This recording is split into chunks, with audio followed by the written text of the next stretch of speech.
Hi, welcome to Dice Control Dojo. I'm Phil and I practice every day, share my tips so we can all get better at the casino. 11 days to go. Okay, we're getting close. We need to start tweaking, making sure our muscle memory is good. We're going to make sure we're ready to go. And unbeknownst to me, I'm flipping through my feed the other day and I saw a wonderful video. It was just a quick video, but it was just showing a golf pro talking about putting. Okay, so it was really amazing because she had all these people around, and she had some balls in her hand, some tennis balls, and she was just talking about when you're putting, right? And you're putting, and we're trying to talk about muscle memory, and I know what she was trying to gear there, and I loved it because it just made me think about how we throw dice.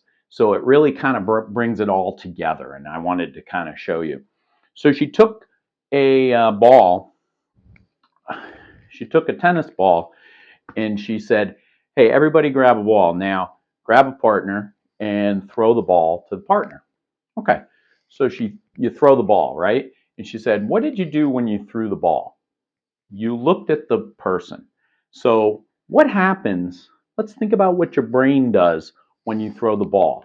You, in general, a person, whether you're underhand throwing or you're throwing overhead, or if you've never thrown the ball, just say you're going, you have a sense that this person is about 10 feet from you.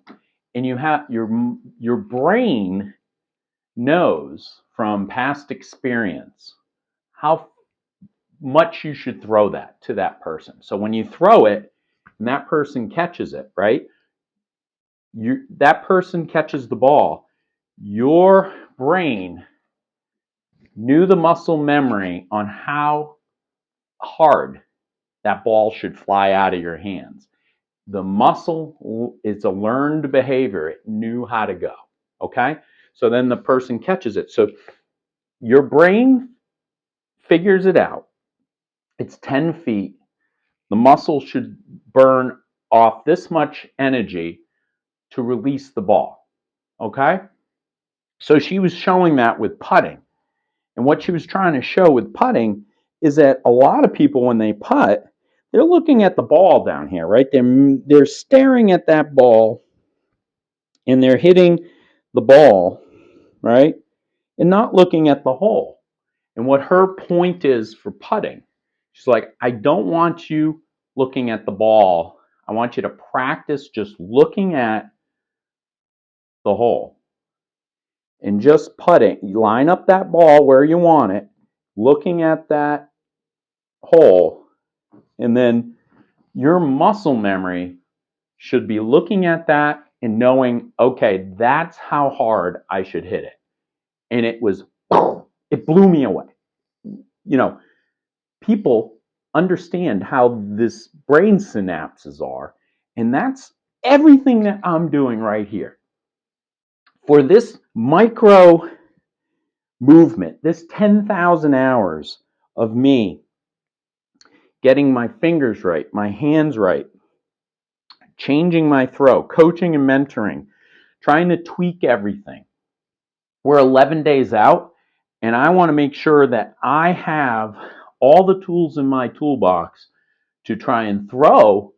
And then if I can't throw right, how do I adapt it? So it's at a different level now. I'm at that second stage, not only just throwing my perfect throw, but throwing so that I can make the best use out of my throw. And of course, the side effect of that is throwing for a long time. So when I'm talking about that, I went back after I saw that. I ran to this table at night and I practiced it for like 2 hours. I'm like, okay, how's my mental and muscle memory working together? And if I'm concentrating too hard on watching how my dice are lined up here, right? And I'm not looking at the target, as I said on previous videos, you've got to eye that target. Well, you got to keep your eye on that target. And what I'll do when I'm practicing, I'm eyeing the target, but what I'm really doing is I'm kind of like big observing, like the whole throw. Like, what was my arm doing? What was my back throw like? What was this? You can't do that. We're getting 11 days in. Now I got to get down to the nitty gritty. I should just be concentrating on my target zone, and I should be looking at it the whole time so that my brain is going, boop, boop, boop, boop, boop, boop. It's 11 and a half feet. Bop, bop, bop, bop, bop. During practice, my 11 and a half feet looks like this, or my 7.5 feet looks like this, or it's giving me a range in my brain to talk to my arm. And I want only large muscle movement. And if it knows how far to throw, I should be able to toss it at that right speed for the how far away it is. So what I've been practicing with my box, practicing to stay in the box. But then last night I was like, okay, I'm not worried about if one finger is off or another. I'm looking at strictly if I can hit the target I'm looking at, so that I'm watching the target and I'm throwing it right at that target. Is it coming close? Am I in the ballpark? Is my brain saying, Phil, this is where that I'm 8'4". Is my brain able to get close enough to those to ensure that I'm aiming at the target I want to aim at? And I'm very surprised on how well I was able to hit these chips over and over again. Number 4, a little far. Number 3, but I'm amazed that my brain knows. My brain knows as soon as I'm looking at that target, it locked in that muscle.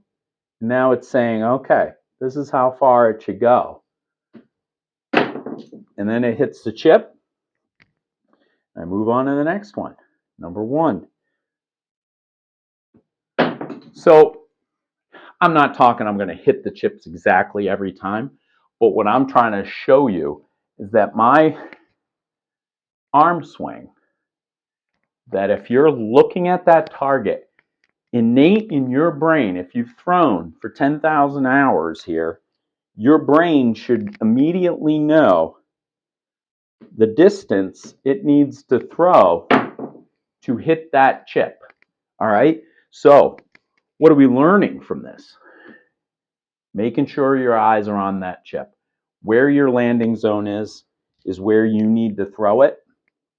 And if you're back here, down here like this, and you're throwing like that, and you're not really looking, your brain's not going to know, hey, how far do you want to throw? I don't know.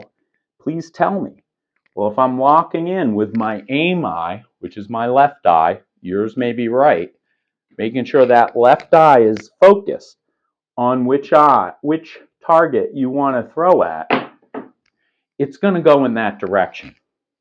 And that's going to eliminate half of your issues, especially if you have a bunch of chips up here and you have to throw outside of your normal comfort zone. You might have to go a little harder, and you might have to have a backswing a little bit longer in order for you to get that to release out there, versus a shorter throw. I'm looking down here. My body knows how to release it, and my brain knows.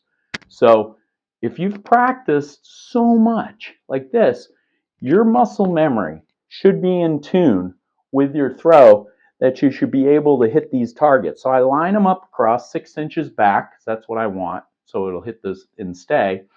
And I'm trying to hit each target.